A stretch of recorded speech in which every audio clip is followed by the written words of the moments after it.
উহুদের ময়দানে রক্ত ঝরালে দিন কায়েমের জন্য, পাথর বুকে ফোটালে ফুল, মনুষ্য জাতে ছিল শূন্য। উহুদের ময়দানে রক্ত ঝরালে দিন কায়েমের জন্য, পাথর বুকে ফোটালে ফুল, মনুষ্য জাতে ছিল শূন্য। শত জ্বালাতন সয়েছ তুমি, এই কাহিনী শুনে কেঁদেছি। মনের এই ক্যানভাসে তোমার ছবি ভাসে, তোমার প্রেমে যেন পড়েছি। আমি দেখিনি তোমার চোখের তারায়, তবুও তোমায় ভালোবেসেছি। রাসূলের পরিপূর্ণ মহব্বত, ভালোবাসা আল্লাহ আমাদের অন্তরে দান করুন। সবাই জোরে বলেন আমিন, আরো জোরে বলেন আমিন। এ মুসলমান ইমানদার যুবক, কথাগুলা দিলের কান দিয়ে বোঝার চেষ্টা করো। ও পর্দার অন্তরালের মা, মাইকের আওয়াজ যাদের কান পর্যন্ত যায় সবাইকে বলি দিলের কান দিয়ে কথাগুলা বোঝার চেষ্টা করেন। ওই হযরত ইউসুফ পয়গম্বর কত সুন্দর, বলে আমাদের নবী মুহাম্মদুর রাসূলুল্লাহকেও আল্লাহ পাক অনেক সুন্দর করে বানিয়েছেন। বলে আমাদের নবী কত সুন্দর। এক সাহাবী রাদিয়াল্লাহু তাআলা আনহু ওই 14 তারিখের রাত্রে পয়গম্বরের চেহারার দিকে তাকায়, আরেকবার পয়গম্বরের দিকে তাকায়। সাহাবী একবার চাঁদের দিকে তাকায়, আরেকবার আমাদের মায়ার নবী মুহাম্মদুর রাসূলুল্লাহর চেহারার দিকে তাকায়। একবার চাঁদের দিকে তাকায়, আরেকবার আমাদের মায়ার নবী মুহাম্মদুর রাসূলুল্লাহর চেহারার দিকে তাকায়। সাহাবায়ে কেরাম রাদিয়াল্লাহু তাআলা আনহুম জিজ্ঞাসা করলেন, তুমি কি জন্য একবার চাঁদের দিকে তাকাও আর একবার নবীর চেহারার দিকে তাকাও? ওই সাহাবী রাদিয়াল্লাহু তাআলা আনহু উত্তর করেন, আমি যখন চাঁদের দিকে তাকাইলাম, আবার মায়ার নবী মুহাম্মদুর রাসূলুল্লাহর দিকেও তাকাইলাম, আমার কেমন জানি মনে হইল ওই চাঁদের চাইতেও আমার নবী মুহাম্মদুর রাসূলুল্লাহ আরো সুন্দর। চিৎকার দিয়ে বলেন না সুবহানাল্লাহ। আমি গভীরভাবে লক্ষ্য করে দেখলাম, আমি যখন চাঁদের দিকে তাকাইলাম, আমি গভীরভাবে লক্ষ্য করে দেখলাম চাঁদের মধ্যে দাগ আছে, কিন্তু আমার নবী মুহাম্মদুর রাসূলুল্লাহ সাল্লাল্লাহু আলাইহি ওয়াসাল্লামের চরিত্রের মধ্যে কোনো দাগ নাই। জোরে কন্না সুবহানাল্লাহ। রাসূল করিম সাল্লাল্লাহু আলাইহি ওয়াসাল্লামের নাতি হাসান আর হুসাইন পয়গম্বরের দরবারে চলে আসলেন। রাত্রিবেলা, গভীর রাত, অন্ধকার রাত। মায়ার নবী মুহাম্মদুর রাসূলুল্লাহকে ডাক দিয়া বলে, নানা আমি একটু বাড়ির মধ্যে আমরা যাব, আমাদেরকে একটু লাইটের ব্যবস্থা করে দাও। পয়গম্বর ডাক দিয়া বলে, নানা বাড়ির মধ্যে ঠিক মতো চুলার মধ্যে আগুন জ্বলে না, তোদেরকে আমি লাইটের ব্যবস্থা কেমনে করব? তোদেরকে আমি আলো কেমনে দিয়ে দিব? তবে নানা তোদেরকে যাওয়ার জন্য আমি ব্যবস্থা করে দিয়ে দিতে পারি। এই কথা বলে রাসূল করিম সাল্লাল্লাহু আলাইহি ওয়াসাল্লাম হাসান আর হুসাইনকে ডাক দিয়া বলে, নানা তোরা বাড়ির মধ্যে যাওয়ার জন্য, রাস্তার মধ্যে যাওয়ার জন্য রেডি হয়ে যা। হযরত হাসান আর হুসাইন বলে, নানার কথা মতো আমরা বাড়ির মধ্যে যাওয়ার জন্য রেডি হয়ে গেলাম। প্রচন্ড অন্ধকার রাত। আমার নানার দাঁতগুলা কত সুন্দর। আমার নানা শুধুমাত্র কেবলমাত্র একটু মুস্কি হাসি দেওয়ার কারণে দাঁতগুলা বের হয়েছে। বলে আমার নানার যখন দাঁতগুলা বের হয়ে গেল, বলে আমার নানার দাঁতের এত আলো, আকাশের মধ্যে বিজলি চমকাইলে যেরকম রাস্তা আলোকিত হয়, আমার নানা মুহাম্মদুর রাসূলুল্লাহর যখন দাঁতগুলা বের হয়েছে, সঙ্গে সঙ্গে রাস্তাটা বিজলি চমকাইলে যেমন আলোকিত হয়, রাস্তা আলোকিত হয়ে গেল। অন্ধকার রাতে বাসায় পৌঁছে গেলাম, কোনো সমস্যা হলো না। ওই আমার নানার দাঁতের আলোর মাধ্যমে চিৎকার দিয়া কোন সুবহানাল্লাহ। এ হলো আমার নবীর সৌন্দর্যতা। এত সুন্দর করে আমার মায়ার নবীকে আল্লাহ পাক রব্বুল আলামিন বানিয়েছেন, কোন সুবহানাল্লাহ। এজন্যই তো আম্মাজান আয়েশা সিদ্দিকা রাদিয়াল্লাহু তাআলা আনহা বলেন, এ পৃথিবীর মানুষ, ওই যে হযরতে ইউসুফ পয়গম্বরকে দেখে মিশরের মহিলারা হাত কেটে ফেলেছিল, ওই জায়গার মধ্যে ইউসুফ পয়গম্বর না হইয়া যদি আমার স্বামী মুহাম্মদুর রাসূলুল্লাহ যদি থাকতেন, আমার স্বামী মুহাম্মদ এত সুন্দর, এত সুন্দর, ইউসুফ পয়গম্বরের সৌন্দর্যতার কারণে মহিলারা হাত কেটে ফেলেছিল, কিন্তু আমার স্বামী মুহাম্মদ এত সুন্দর, এত সুন্দর, ওই জায়গায় ইউসুফ নবী না হইয়া যদি আমার নবী মুহাম্মদ থাকতো, হাত কাটা তো দূরের কথা, কলিজাটা কেটে ফেলে দিত, মহিলারা টেরও পাইতো না। এত সুন্দর করে আল্লাহ পাক আমার স্বামী মুহাম্মদুর রাসূলুল্লাহকে বানিয়েছেন। চিৎকার দিয়া বলেন সুবহানাল্লাহ। আম্মা জান আয়েশা সিদ্দিকা রাদিয়াল্লাহু তাআলা আনহা বলেন, প্রত্যেকটা মানুষের জন্য একটা করে সূর্য আছে, যেটা সকালবেলা উদিত হয়, সন্ধ্যাবেলা ডুবে যায়। কিন্তু আমি আয়েশারও একটা সূর্য আছে, যেই সূর্যটা সকালবেলা উদিত হয় না, যেই সূর্যটা এশার নামাজের পরে উদিত হয়। আমার মায়ার নবী মুহাম্মদুর রাসূলুল্লাহ যখন এশার নামাজের পর আমি আয়েশার ঘরের মধ্যে ঢুকে আমার রসুলের চেহারার আলোকে আমার ঘরটা আলোকিত হয়ে যায়, অন্য কোনো লাইটের প্রয়োজন হয় না। চিৎকার দিয়ে বলেন না সুবহানাল্লাহ। হযরত আম্মা জান আয়েশা সিদ্দিকা রাদিয়াল্লাহু তাআলা আনহা বলেন, এ পৃথিবীর মানুষ, একদিন আমি এরকম ভাবে আয়েশা রাত্রিবেলা খাতা সেলাই করতেছিলাম, হঠাৎ করে আমার সুইটা এরকম ভাবে নিচের মধ্যে পড়ে গেল। অন্ধকার রাত, আলো নাই, বাতিও নাই। এখন এই ছোট্ট সুইটাকে আমি কেমনে বের করব? কিছুক্ষণ পর আমার মায়ার নবী মুহাম্মদুর রাসূলুল্লাহ যখন ঘরের মধ্যে প্রবেশ করলেন, আমার মায়ার নবীর চেহারার এত আলো, পয়গম্বরের চেহারার আলোর দ্বারা বুঝতে পারলাম, দেখতে পারলাম আমার ওই সুইটা খাটের এক কর্নারের মধ্যে পড়ে আছে। চিৎকার দিয়া কোন সুবহানাল্লাহ।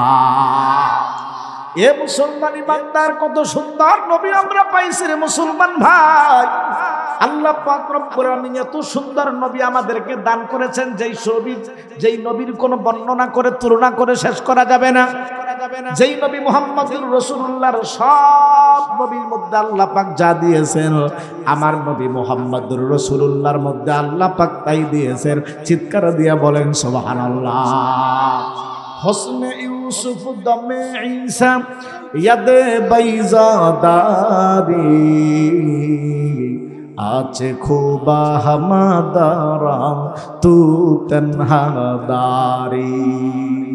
কবি বলেন হোসনে ইউসুফ আলাইহিস সালাতু ওয়াস সালামের সৌন্দর্য কেমন ছিল? বলে মুসা আলাইহিস সালাতু ওয়াস সালামের বগলের মধ্যে হাত দিলে সঙ্গে সঙ্গে আলোকিত হওয়া, হযরত ঈসা আলাইহিস সালাতু ওয়াস সালামের মৃত জিনিসের মধ্যে ফুৎকার দিয়ে জীবিত করা, বলে আছে খুবা হামাদারান, সবগুলা অন্যান্য নবীর মধ্যে আল্লাহ পাক যা দিয়েছেন, বলে সব কিছুই একাই আমাদের নবী মুহাম্মদুর রাসূলুল্লাহর মধ্যে আল্লাহ পাক সব দিয়েছেন। চিৎকার দিয়ে কোন সুবহানাল্লাহ। বলে হযরত ঈসার বৈশিষ্ট্য কি ছিল?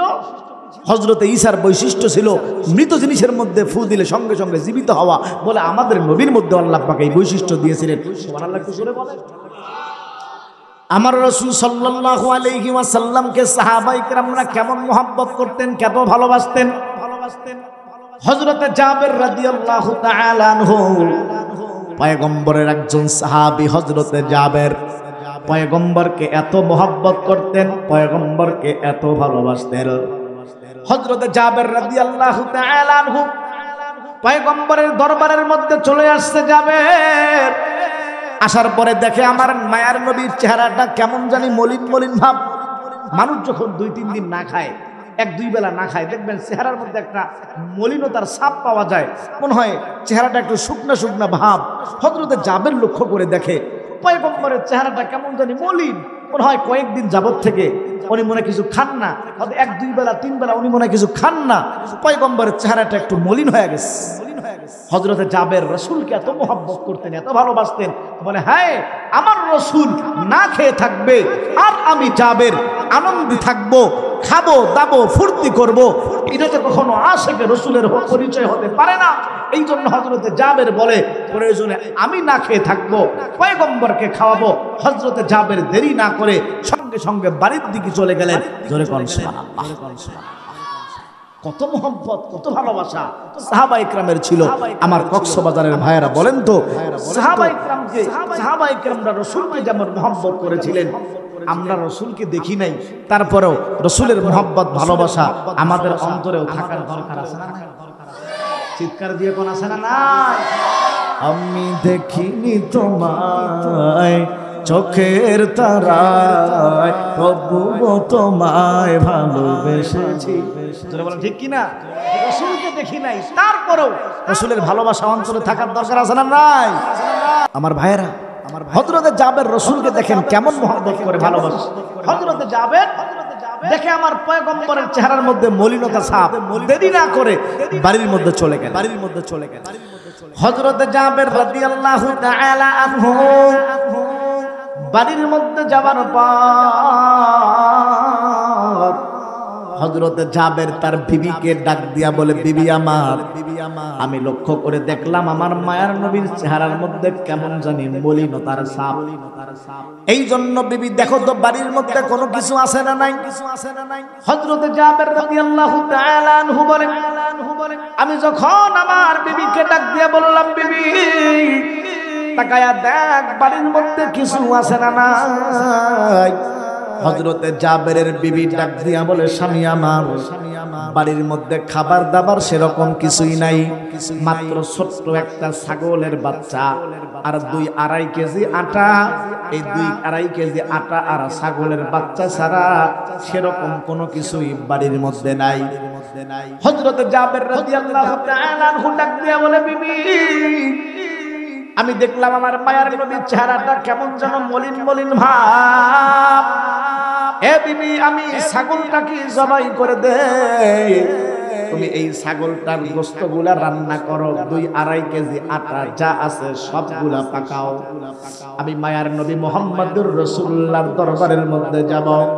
যাওয়ার পর পয়গম্বরকে আমি জাবের আমার বাড়ির মধ্যে আজকে দাওয়াত দিয়ে নিয়ে এসে পয়গম্বরকে পরিতৃপ্ত সহকারে খাওয়াবো। চিৎকার দিয়া বলেন সুবহানাল্লাহ। এ কক্সবাজার সমিতি পাড়া এলাকার যুবক ভাইয়েরা কথাগুলো দিলের কান দিয়ে বুঝো। মাইকের আওয়াজ যাদের কান পর্যন্ত যায় সবাইকে বলি দিলের কান দিয়ে বুঝেন। ও পর্দার অন্তরালের মা, মাইকের আওয়াজ যাদের কান পর্যন্ত যায় সবাইকে বলি কথাগুলা দিলের কান দিয়ে বোঝার চেষ্টা করেন। হযরতে জাবের পয়গম্বরের দরবারের মধ্যে চলে গেলেন। যাওয়ার পর ডাক দিয়া বলে, পয়গম্বর আমি জাবেরের বাড়ির মধ্যে আপনার দাওয়াত, আপনি আমার বাড়ির দাওয়াতকে গ্রহণ করেন। পয়গম্বর আরবি মুহাম্মদুর রাসূলুল্লাহ বলে, জাবের দাওয়াত দেওয়াও সুন্নাত, গ্রহণ করাও সুন্নাত।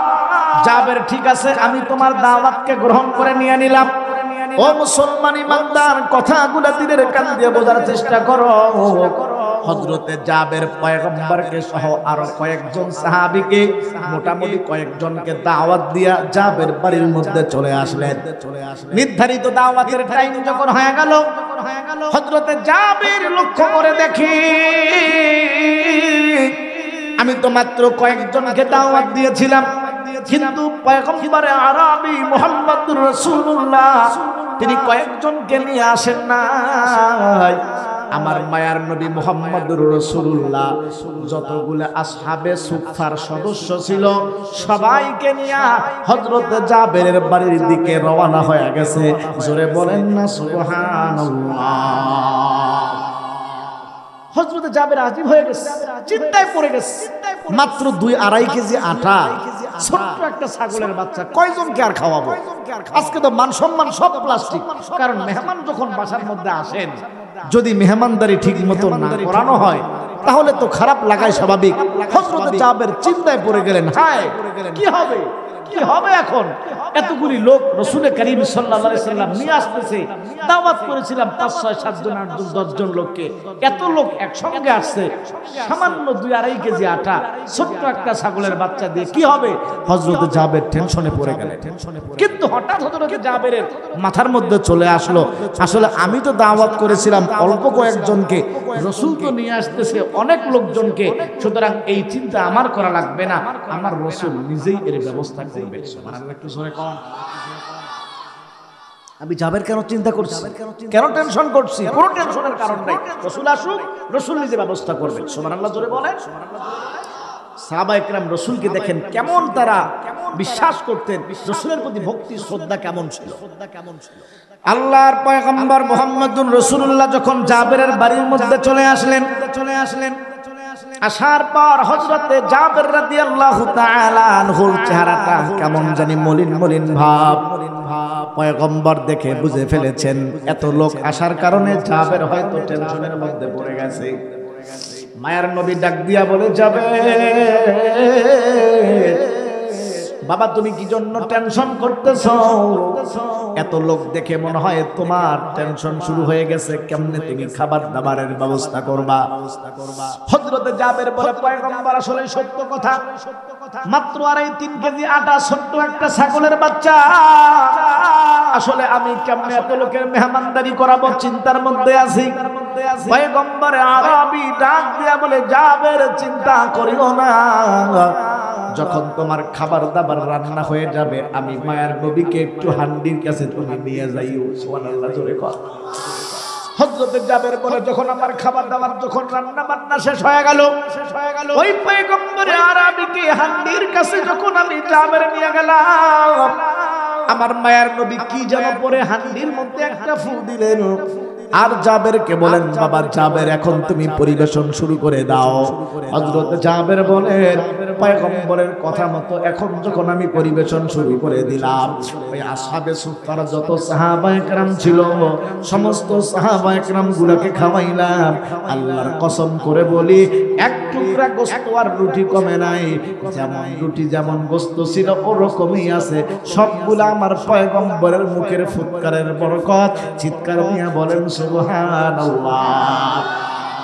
আমার মায়ের নবী ডাক দিয়া বলে, যাবে যাও রাস্তার মধ্যে গিয়ে এলান করে দাও, আমি জাবেরের বাড়ির মধ্যে তোমাদের দাওয়াত, কে আসো আমার জাবেরের বাড়ির মধ্যে আজকে দাওয়াতকে গ্রহণ করে নাও।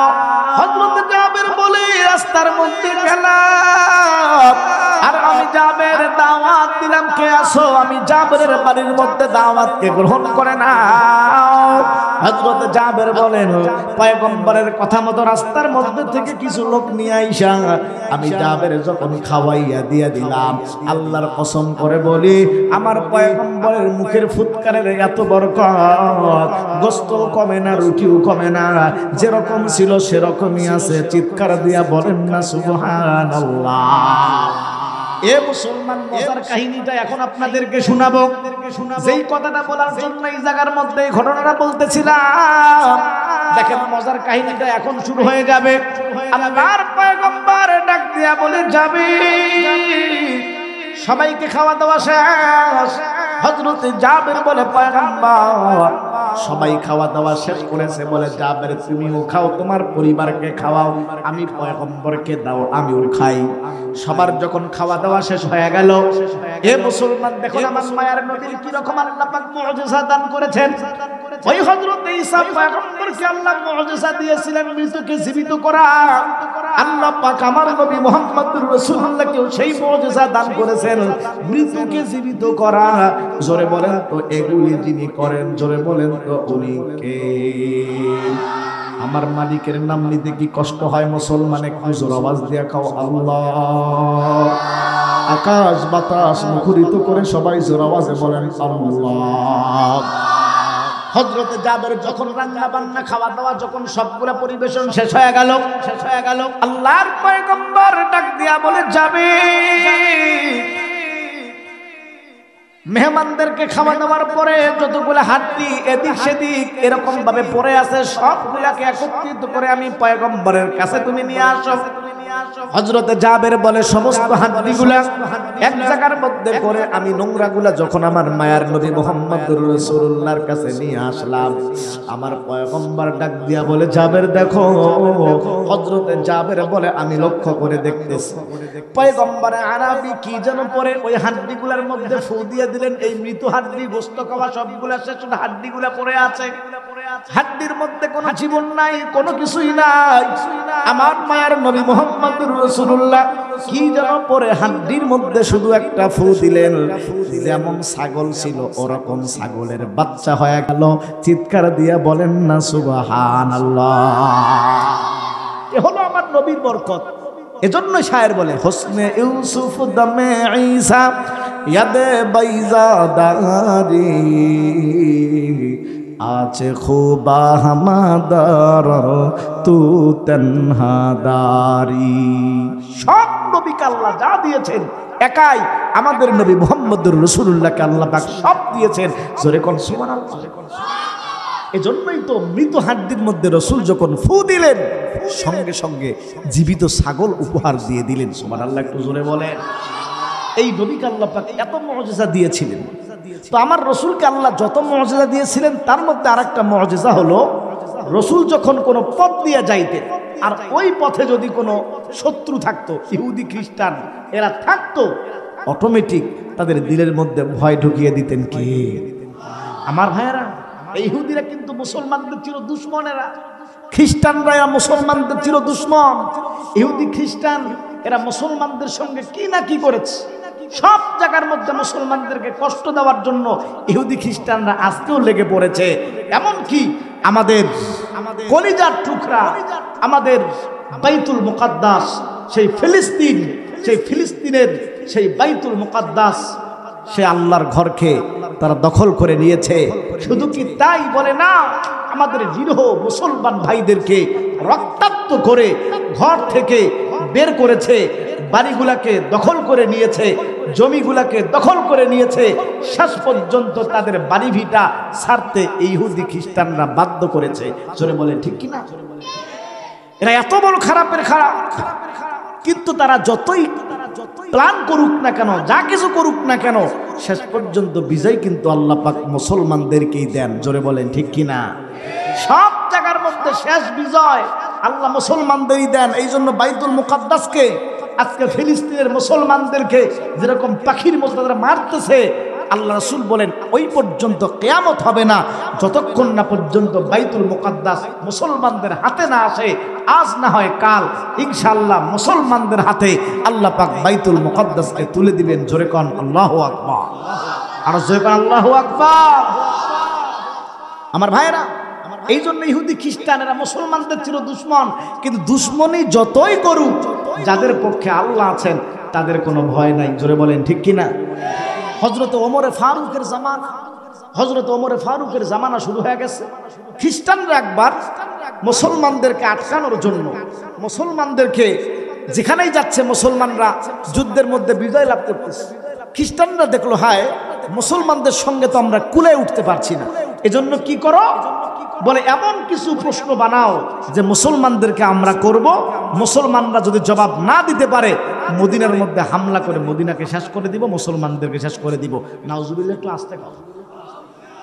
আপনারা বলেন তো, কাফের বেঈমানেরা যতই চেষ্টা করুক না কেন মুসলমানকে, ইসলামকে, কোরআনকে দুনিয়া থেকে নির্মূল করা সম্ভব? জোরে বলেন সম্ভব? বলেন সম্ভব নয়।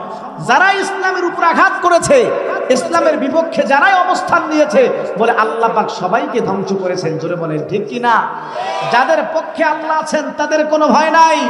এই জন্যই তো নমরুদের পক্ষে আল্লাহ ছিল না, নমরুদ ধ্বংস হয়েছে। ইব্রাহিমের পক্ষে আল্লাহ ছিল, ইব্রাহিমকে আল্লাহ বিজয় দান করেছে।